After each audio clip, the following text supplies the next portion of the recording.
Hello everyone, আশা করি আপনারা সকলে ভালো আছেন। আপনাদের সকলকে স্বাগত আমাদের এই ইউটিউব চ্যানেল হিজ 247 এ। আশা করি আপনারা ভালো করে এই নিউজ চ্যানেলের সাথে যুক্ত হয়েছেন আমাদের সাথে। ওকে। যারা আমাদেরকে লাইক করছেন, কমেন্ট করছেন তাদেরকে অসংখ্য ধন্যবাদ। তো আজকে যে বিষয়টা নিয়ে আমরা আলোচনা করতে এসেছি সেটা বেসিক্যালি ইয়ং জেনারেশনের জন্য খুবই জরুরি। যাদের বাড়িতে বৃদ্ধ মা-বাবা রয়েছে এবং বৃদ্ধ না বললেও যে একটু বয়স্ক মা-বাবা রয়েছে এবং কাজের ভার তাদের উপর পড়েছে। ওকে, মানে আমাদের মতো ছেলেপেলেদের হাতে পড়েছে। সেই ক্ষেত্রে কিন্তু তাদের একটু আজকে নিউজটা জানা একটু বেশি জরুরি। নিউজটা কোনো ফেক নিউজ নয়, কত কিছু নয়।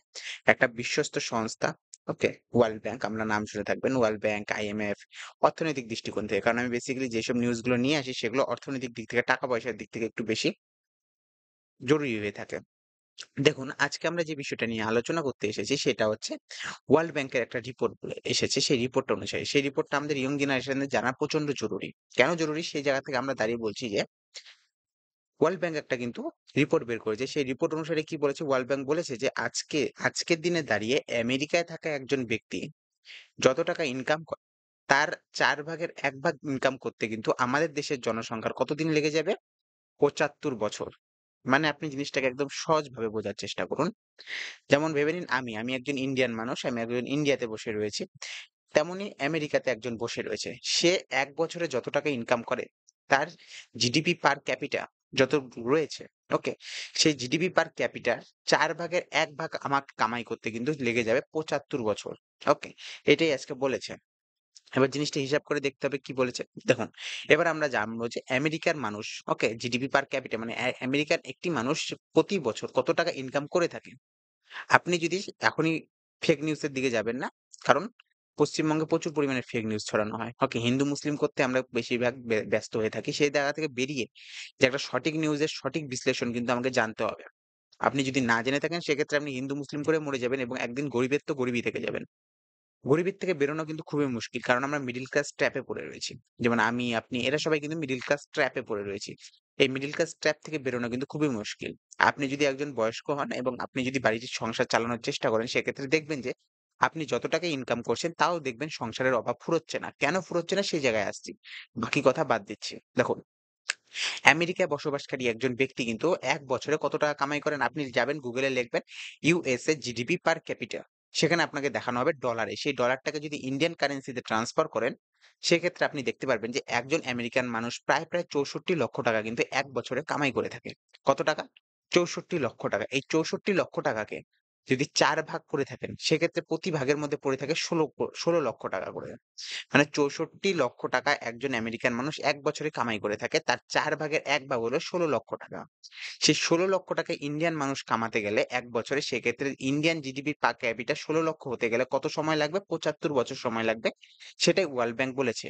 এবার অনেকে বলতে পারেন আপনাদের চারপাশে যেরকম অনেক মানে ইউটিউবার এমন রয়েছে যারা কি বলবে যে ওয়ার্ল্ড ব্যাংক বলেছে কি আসে যায়? এটা তো বিদেশের একটা সংস্থা। এবার বিদেশের সংস্থা এর কাজ কি সেই জিনিসটা আপনাকে বুঝতে হবে। দেখুন, ওয়ার্ল্ড ব্যাংক এবং আইএমএফ দুটো জিনিস আলাদা রয়েছে। অনেক সময় দেখবেন যে আপনাদের দেশের মধ্যে খবর আসবে যেকোনো দেশে থেকে সে বাংলাদেশ, পাকিস্তান যেকোনো দেশে থাকুন আপনি। সেক্ষেত্রে আপনার কাছে কিন্তু একটা প্রশ্ন এসে থাকে বা খবরের মধ্যে আপনি দেখতে পারবেন যে আমাদের সরকার কি করছে ওয়ার্ল্ড ব্যাংকের থেকে লোন নিচ্ছে। আবার অনেক সময় দেখেন যে বলছে যে আইএমএফ কিন্তু এই দেশের জন্য বিল আউট প্যাকেজ জারি করেছে। এবার দুটো সংস্থা আলাদা। ওয়ার্ল্ড ব্যাংকের কাজ কি? ওয়ার্ল্ড ব্যাংক যখন কোনো একটা দেশকে টাকা দেয়, সে কিসের জন্য টাকাটা দেয়? কোনো একটা দেশের ভিতরে যদি ইনফ্রাস্ট্রাকচার তৈরি করা যায়। ইনফ্রাস্ট্রাকচার বলতে রোড, সড়ক, যানবাহন নির্মাণ এইসব জিনিস তৈরি করার জন্য। ভাবছেন সরকার আজকে ভেবে নিলেন যে একটা হাইওয়ে বানাবে। সেই হাইওয়ে বানানোর জন্য যে বেসিক্যালি হাইওয়ে বানানোর জন্য যে লোন নেওয়া হয় সেটা কিন্তু ওয়ার্ল্ড ব্যাংকের থেকে নেওয়া হয়। আইএমএফ কখনো এগুলাতে লোন দেয় না। এবার আইএমএফ এর জায়গায় আসি। আইএমএফ কি জিনিস একটু শর্ট করে বুঝে নিন। আইএমএফ হলো এমন একটা সংস্থা যে তখনই লোন দেয় যখন কি হয় কোনো একটা দেশের মধ্যে অর্থনৈতিক ক্রাইসিস পড়ে যায়। এবার আপনাকে আমি উদাহরণ দিয়ে বুঝাচ্ছি যেরকম একটা হচ্ছে এক জায়গায় লোন দিচ্ছে আপনি কিছুদিন পরই কিন্তু খবরে শুনে থাকবেন যে আইএমএফ কিন্তু পাকিস্তানকে বিল আউট প্যাকেজ জারি করেছে, লোন দিচ্ছে আইএমএফ কে।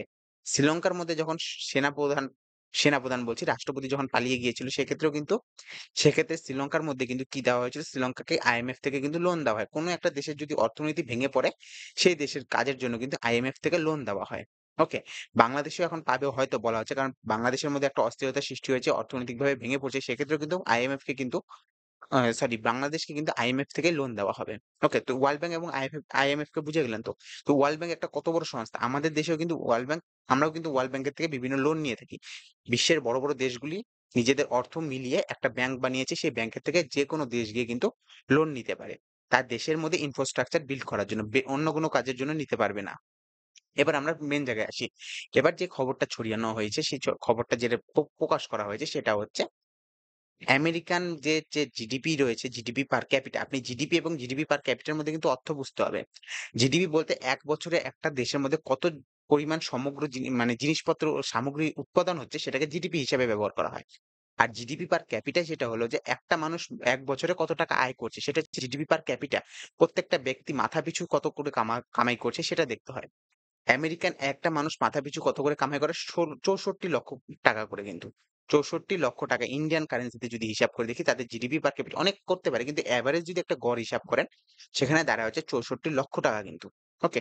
৬৪ লক্ষ টাকা একজন আমেরিকান পার পার বছরে কিন্তু কামাই করে থাকেন। আর ইন্ডিয়ান মানুষের ক্ষেত্রে তার জিডিপি পার ক্যাপিটা কত হয়ে থাকে? ইন্ডিয়ান মানুষের ক্ষেত্রে জিডিপি পার ক্যাপিটা হয়ে থাকে মাত্র ২ লক্ষ টাকা। মানে একজন ইন্ডিয়ান মানুষ এক বছরে ২ লক্ষ টাকা কামাই করে থাকেন। মানে প্রতি মাসে কত করে কামাই করে একজন ইন্ডিয়ান ব্যক্তি? ১৬,০০০ টাকার কাছাকাছি। আপনার ছেলে বা কিংবা মেয়ে বা আপনার আত্মীয়স্বজনের মধ্যে যারা রয়েছে, তাদের মধ্যে দেখবেন যে বেশিরভাগই যারা কাজ করছে ১০,০০০ থেকে ১২,০০০ টাকা সেলারিতেই কাজ করছে। সুতরাং আমাদের দেশের জিডিপি পার ক্যাপিটা কিন্তু পড়ে থাকে ঐরকম জায়গার মধ্যেই। ওকে? ১৬,০০০ কাছাকাছি প্রতি মাসে। বছরে সেটা গিয়ে দাঁড়ায় ২ লক্ষ টাকার কাছাকাছি। আর একজন আমেরিকান মানুষ কত করে কামাই করছে? ৬৪ লক্ষ টাকা করে প্রতি বছর কামাই করছে।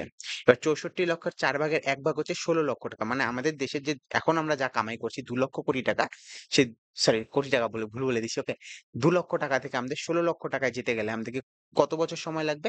আমাদের সময় লাগবে ৭৫ বছর। মানে আমি একটা ১৬,০০০ টাকার কাজ করে থাকি, আমি যদি কাজ করে যাচ্ছি আমাকে ৭৫ বছর সময় লাগবে। আমি প্রতি বছরে কিন্তু ১৬ লক্ষ টাকা তবে গিয়ে কামাইতে পারবো। এটা একটা রিপোর্ট বের করে নিয়ে এসেছে। এটা কিন্তু এভারেজে হিসাব করবেন। কোনো সময় দেখবেন না আপনি বলবেন যে, "আমি আজকে লটারি লেগে গেছে, ডিয়ার লটারি লেগে গেছে, আমার কিন্তু কোটিপতি হয়ে গেছি আমি।" কই এই রিপোর্টটা তো ভুল বলছে। আপনারটা দেখলে হবে না, সমগ্র মানুষকে দেখতে হবে। এবার এখান থেকে কি দাঁড়াচ্ছে? এখান থেকে যেটা দাঁড়িয়ে আছে অনেকজনের মনে প্রশ্ন জাগতে পারে যে, "আমি তো মিডল ক্লাস।" এটাকে বলা হচ্ছে মিডল ক্লাস টাইপ। এই জিনিসটা যে বলা হচ্ছে যে, আপনি যখন কাজ শুরু করেছেন, আপনি এখন ১৬,০০০ টাকার কাজ করছেন। আপনার বাৎসরিক আয় হচ্ছে ২ লক্ষ টাকার কাছাকাছি। ওকে? ২ লক্ষ টাকার কাছাকাছি কিন্তু আমরা বাৎসরিক আয় করছে। এবার আপনি এই ২ লক্ষ টাকা বাৎসরিক আয়টাকে আপনি ১৬ লক্ষ টাকা বাৎসরিক আয় বানাতে গেলে কিন্তু আপনার বলতে গেলে অ্যাকচুয়ালি গোটা সমগ্র দেশবাসীর ক্ষেত্রে কিন্তু সময় লাগবে প্রায় ৭৫ বছরের কাছাকাছি। ওকে? এটা এভারেজে হিসাব করবেন কিন্তু। সমগ্র মানে এমন ভেবে নেবে যে বললাম ডিয়ার লটারির মতো গল্প করবেন না। প্রত্যেকটা মানুষের যদি হিসাব করতে হয় যে আমাদের দেশে যতগুলা লোক আছে ততগুলা লোক যদি প্রতি মা বছরে প্রতি বছরে যদি ১৬ লক্ষ টাকা যদি কামাই করতে পারে সেটা সময় লাগবে গোটা দেশের পক্ষে ৭৫ বছর। মানে এটা হবে তখন গিয়ে দাঁড়াবে হচ্ছে আমেরিকার প্রত্যেকটা ব্যক্তির আয়ের ৪ ভাগের ১ ভাগ। একটু টিপিক্যাল ব্যাপার রয়েছে। এবার অনেকের মনে প্রশ্ন জাগতে পারে যে একটা আমাদের সমাজের মধ্যে একটা স কথা ছড়িয়ে পড়ে রয়েছে সেটা হচ্ছে মিডল ক্লাস। আমি মিডল ক্লাস, আমি মিডল ক্লাস, আমি মিডল ক্লাস। আপনি মিডল ক্লাস না, আপনি লোয়ার মিডল ক্লাস। মিডল ক্লাসেরও নিচে রয়েছেন। কিভাবে মিডল ক্লাস রয়েছে? গোটা বিশ্বের মধ্যে একটা পরিসংখ্যান চলে কত টাকা আয় করলে আপনি মিডল ক্লাস মানা হবে আপনাকে। অ্যাকচুয়ালি আপনি যদি $৮,০০০ এর কাছাকাছি যদি প্রতি বছর কামাই করে থাকেন, ওকে? এটা ওয়ার্ল্ড ব্যাংক এটা লিখে দিয়েছে যে, যে ব্যক্তি $৮,০০০ এর কাছাকাছি প্রতি বছর কামাই করে থাকে, সে কি হয়? সে হচ্ছে মিডল ক্লাস হিসেবে গণ্য। ওকে? এই $৮,০০০ মূল্যে ইন্ডিয়ান কারেন্সিতে ট্রান্সফার করলে আজকের দিনে এই সময় বসিয়ে কত টাকা হয়? এই সময় বসে টাকাটা হচ্ছে ৳৬,৭১,০০০ মানে আপনি যদি বছরে ৳৬,৭১,০০০ কামাই করেন তবে কিন্তু আপনি মিডল ক্লাস মানে মিডল ক্লাস হিসেবে বিবেচিত হবেন। আপনি এখন কামাচ্ছেন কত টাকা? প্রতি মাসে ১৬,০০০ টাকার কাছাকাছি কামাচ্ছেন। বছরে আপনার ২ লক্ষ টাকা। মানে আপনাকে ৩ গুণ বেশি কামাই করতে হবে বছরে। তাহলে গিয়ে আপনি দাঁড়াবেন হচ্ছে ৬,৭১,০০০ টাকার কাছাকাছি। তখন আপনি মিডল ক্লাস হিসাবে গণ্য হবেন। এখনো কিন্তু আপনি লোয়ার মিডল ক্লাস ট্যাপের মধ্যে পড়ে রয়েছেন। বুঝতে পেরেছে তো? এই জায়গা থেকে দাঁড়িয়ে এবার বলতে গেলে যেহেতু নরেন্দ্র মোদী বলেছিল যে আমরা ৩য় সবচেয়ে বেশি জিডিপি আলা দেশ হতে চাচ্ছি। ১ম এ কে রয়েছে? ইউএসএ রয়েছে। 2nd এ কে রয়েছে? চায়না রয়েছে। 3rd এ রয়েছে জাপান এবং 4th এ রয়েছে ইন্ডিয়া। ওকে? ইন্ডিয়া চাচ্ছে জাপানকে টপকে আমরা জিডিপির দিকে আসবো। জিডিপি দেখা মানে হচ্ছে যে গোটা সমগ্র দেশের মধ্যে শুধুমাত্র বড়লোকদের কাছে টাকা আছে, গরিব মানুষের কাছে টাকা নেই। আপনি খবরে প্রায়ই শুনতে পারবেন যে আমাদের দেশের জিডিপি গ্রোথ রেট এত বেশি, জিডিপি আমাদের এত বৃদ্ধি হচ্ছে। জিডিপির দিক থেকে আমরা বিশ্বের ৩য় তম দেশে চলে গেছেন। কিন্তু আপনি যখন নিজের পকেট দেখছেন তখন দেখছেন আপনার নিজের পকেট খালি। কিভাবে এটা মানে হচ্ছে যে দেশের অর্থনীতি বাড়ছে কিন্তু আপনার অর্থনীতি বাড়ছে না। এর মানে হচ্ছে যে দেশের মধ্যে থাকা যে বড় যে যারা বড়লোকরা রয়েছে, বড়লোকরা আরো বেশি বড়লোক হচ্ছে। গরিবরা কিন্তু ওই পরিমাণে বড়লোক হতে পারছে না। গরিবরা আরো গরিবই হচ্ছে। বুঝতে পারছেন তো হিসাবটা? এটা মানে জিডিপির গ্রোথ রেট বেড়ে যাচ্ছে। কিন্তু জিডিপি পার ক্যাপিটা হচ্ছে মেইন ব্যাপার যে প্রত্যেকটা দেশের মানুষ কি ওই পরিমাণে টাকা কামাতে পারছে?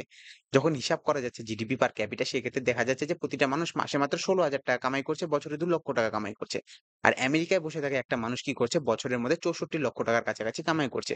মানে আকাশ-পাতাল সম্পর্ক দেখা যাচ্ছে। মানে ৩২ গুণ বেশি টাকা কিন্তু তারা কামাই করছে। ওকে? তো তাদেরকে আমরা যদি ধরতে তাদের ৪ ভাগের ১ ভাগ কামাই ধরতে কিন্তু ইন্ডিয়ার সময় লাগছে তোমার ৭৫ বছর। সেখান থেকে কিন্তু সমস্যার একটা সৃষ্টি হচ্ছে। ওকে? এবার আরেকটা জিনিস যদি লক্ষ্য করা যায় যে নরেন্দ্র মোদী বলেছিল যে আমরা কি ৩য় সবচেয়ে মানে জিডিপির দিক থেকে ৩য় সবচেয়ে বড় কান্ট্রি হব? এই রিপোর্ট বলছে যে আপনি তো ৩য় ওয়ার্ল্ড এর মধ্যে ৩ নাম্বারে চলে আসবেন জিডিপির থেকে। কিন্তু এই জিডিপির কন্ট্রিবিউশন এর মধ্যে শুধু থাকবে ১০ কোটি মানুষ। আমাদের দেশের জনসংখ্যা ১৫০ কোটি। তার মধ্যে থেকে ১০ কোটি মানুষের কাছে কিন্তু সবচেয়ে বেশি টাকার আয় থাকবে এবং এই ১০ কোটি মানুষই কিন্তু সে আমেরিকান মানুষের সমান কিন্তু টাকা অর্থ কামাই করতে পারছে। বাদবাকি যে ১৪০ কোটি রয়েছে তারা কিন্তু ওই পরিমাণে টাকা কামাই করতে পারছে না। মানে এই ১০ কোটি মানুষই শুধু আমেরিকান মানুষের মতো ৬৪,০০,০০০ টাকা বছরে কামাই করতে পারছে। আর বাকি লোক যে রয়েছে ১৪০ কোটি তারা কিন্তু কামাই করতে পারবে না। যদি ভারত ৩য় জিডিপির দিক থেকে ৩য় একটা বড় দেশ হয়ে দাঁড়ায়। আগামী ৬ বছরের মধ্যে এটা বলা হয়েছে যে আমরা ৬ বছরের মধ্যে কিন্তু ৩ নাম্বার স্থানটা আমরা গ্রহণ করে নিব। মানে বুঝতে পারতেছেন তো? এবার বলেছে যে আমেরিকার যে এই সংস্থা, আমেরিকার সংস্থাটা বলব না, ওয়ার্ল্ড ব্যাংক বেসিক্যালি ওয়ার্ল্ড ব্যাংকের মধ্যে আমেরিকার টাকাই সবচেয়ে রাখা আছে। তো ওয়ার্ল্ড ব্যাংক কি বলছে? ওয়ার্ল্ড ব্যাংক বলছে যে বিভিন্ন দেশ রয়েছে সেই দেশগুলোকে মিডল ক্লাস ট্র্যাপ বলা হয়। যে যেইসব দেশগুলো মানে আমরা এখনো বিকাশশীল অবস্থায় রয়েছি। একটা ডেভেলপড কান্ট্রি হয়, একটা ডেভেলপিং কান্ট্রি হয়, একটা আন্ডার ডেভেলপড কান্ট্রি হয়। ওকে? আমরা এখনো ডেভেলপিং কান্ট্রির মধ্যে রয়েছি যে আমরা এখনো বিকাশশীল দেশে হচ্ছি। মানে ধীরে, ধীরে বিকাশ করছি। এমন কোন দেশ না আমরা যে বিকাশ হয়ে গেছে। যেমন আমেরিকার মতো যদি কান্ট্রি গুলো দেখেন সেগুলা কান্ট্রি কিন্তু বিকাশ হয়ে গেছে ওদের ওখানে। ওরা ডেভেলপড কান্ট্রি একসময় বিকাশ হয়ে গেছে। আর আমরা ডেভেলপিং কান্ট্রি আমরা এখনো কন্টিনিউ করে যাচ্ছি আমাদের ডেভেলপমেন্টটাকে। এবার আমাদের মতো দেশে কিন্তু মিডল ক্লাস ট্র্যাপ দেখা যায়। মিডল ক্লাস ট্র্যাপ কেন দেখা যায়? যে একটা নির্দিষ্ট সময় পর্যন্ত আমরা আয় করতে পারি। তার থেকে আয়টা আমরা কিন্তু বাড়াতে পারি না। এবং আমাদের দেশের মধ্যে এমনভাবে ব্যবস্থা গ্রহণ করা রয়েছে যেখানে কিন্তু একজন মানুষ কিন্তু বেশি পরিমাণে টাকা কামাতে পারছে না। শুধুমাত্র আপনার চারপাশে যেসব লোক দেখবেন সবাই দেখবেন যে ১০,০০০ থেকে ১৫,০০০ টাকা সেলারির মধ্যে কোনো কাজ করছে। কেউ গার্ডের কাজ করছে, কেউ কোনো অফিসে কাজ করছে।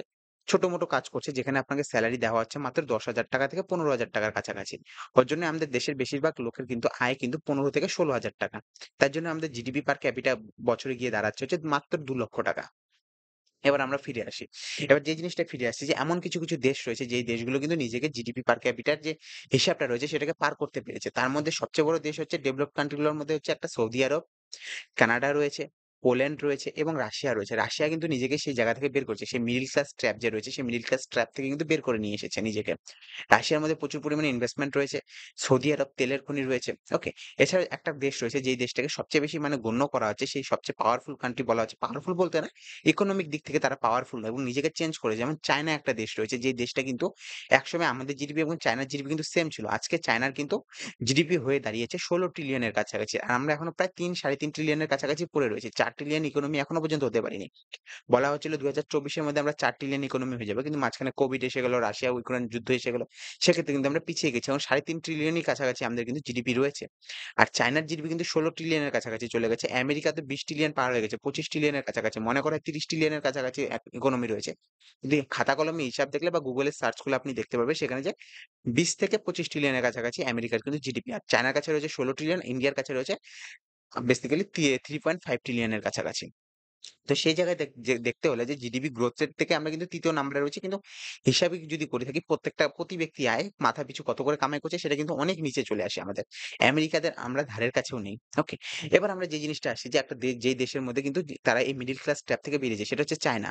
১ নম্বরে চায়না রয়েছে। চায়না কি একসময় যখন আমাদের দেশ স্বাধীন হয় হচ্ছে চায়নাও সেই সময় কিন্তু ইন্ডিয়ান জিডিপি আর চায়নার জিডিপি কিন্তু সেম ছিল।